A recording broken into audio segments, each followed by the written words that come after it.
Hello বন্ধুরা, মায়ের সংসার চ্যানেলে আপনাদের সুস্বাগতম। বন্ধুরা, তোমরা কেমন আছো? অনেকদিন পর তোমাদের কাছে এলাম। আমি তো ভালোই আছি, তোমরাও ভালো থেকো। এতদিন পর এলাম, এতদিন তো শরীরটা ভালো যাচ্ছিল না, তাই এখন আবার ভিডিও করতে এলাম তোমাদের কাছে। তোমরা সবাই আমার ভিডিও দেখো, তোমরা সবাই মায়ের সংসারের পাশে থেকো আর আমাদের সাপোর্ট করো। তো দেখতেই পাচ্ছ, অনেকদিন পর মা আবার আমার ভিডিওতে চলে এসছে।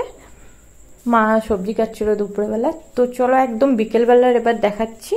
তো বিকেলবেলায় আমি একটু বাগানে বেরোতে যাচ্ছিলাম, দেখছি বাপরে এখনো এত রোদ। লিও দরজার সামনে বসেছিল। আর বিকালে মা একটু বেরিয়ে যাচ্ছে ডক্টর দেখাতে, কারণ কি মায়ের শরীরটা ভালো নেই, কিছুদিন ধরেই ভালো যাচ্ছে না। তো মা ডক্টর দেখাতে যাচ্ছে।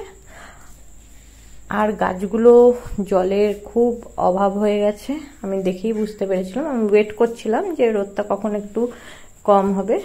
তো আমি গাছের তাড়াতাড়ি জল দিয়ে দিই, কারণ কি গাছগুলো মানে হাঁ করে রয়েছে জল খাওয়ার জন্য। একদম খুবই রোদের তেজ ছিল আজকে, আর গরমও প্রচুর ছিল আজকে। তো গাছগুলোতে আমি ভালো করে জল দিলাম, জল দিয়ে তারপরে সব গাছগুলোকে ভালো করে স্নান করিয়ে দিচ্ছি।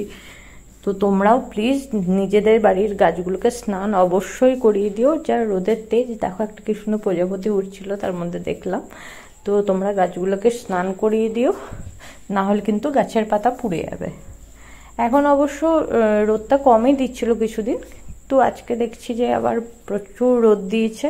তার মধ্যে হিউমিড ওয়েদার, বাপরে, মানে সে গরমের ওপরে গরম যেটা বলা হয়। গাছগুলো খুবই শুকিয়ে শুকিয়ে গেছিলো, মাটিগুলো পুরো ভালোই শুকিয়ে গেছিলো। তার জন্য আমি ভালো করে সমস্ত গাছগুলোকে স্নান করে দিচ্ছি। এমনিতে বগনভিলিয়া আমাকে কেটে দিতে হবে ডালগুলো, এর মধ্যেই কাটবো, এখনো কাটা হয়নি। দেখো আমি সমস্ত স্নান করাচ্ছি, এমনকি দেওয়াল টেওয়াল সব ভিজিয়ে দিচ্ছি, ইচ্ছা করে ভিজিয়ে দিচ্ছি, কারণ কি এই জায়গাটা যাতে একটুখানি স্যাঁতস্যাঁতে থাকে।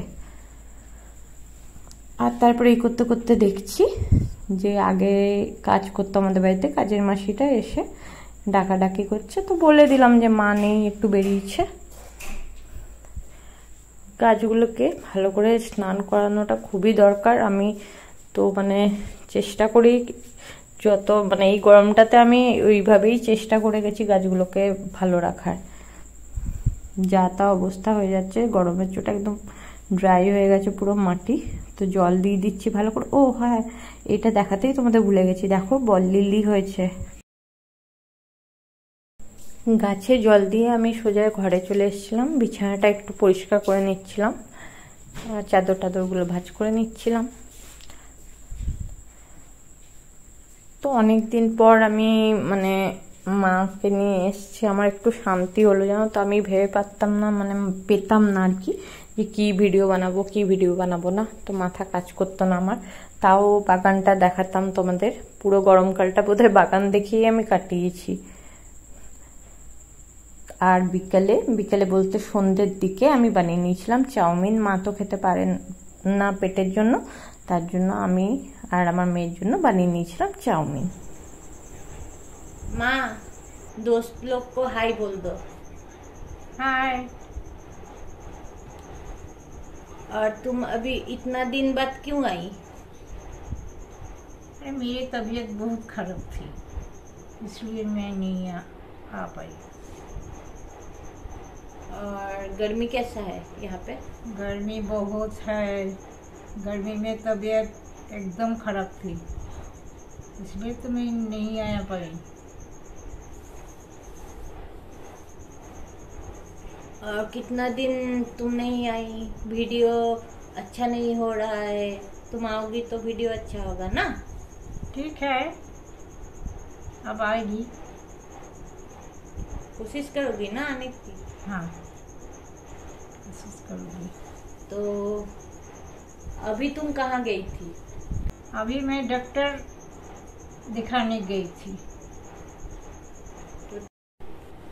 চলো হিন্দি কথা ছাড়ো, এবার বলো তো ডাক্তার কি বললো?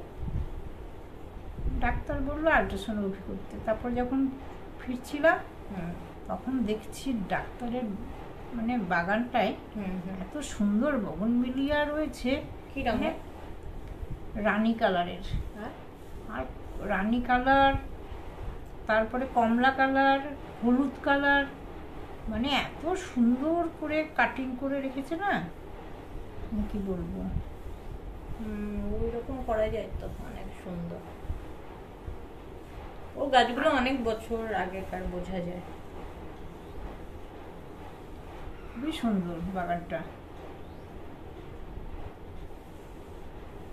বাগানটা সুন্দর করে সাজিয়েছে। আমি একবার গেছিলাম, তখন দেখেছিলাম বগনভিলিয়ার গাছগুলো। তোমাকে এখানে এরকম করে বসিয়ে রেখেছি কারণ কি তুমি অনেকদিন পর এসছো, এই জন্য ক্যামেরার সামনে তোমাকে বসিয়ে রেখেছি, কারণ কি তুমি অনেকদিন ভিডিও করোনি। আচ্ছা। তো তুমি সবাইকে বলো যে তুমি এরপরে আবার আসবে। বন্ধুরা টাটা, এরপর আমি আবার আসবো। হ্যাঁ, মাকে আমি আবার নিয়ে আসবো। তো ভিডিওটা আজকের জন্য এই পর্যন্ত।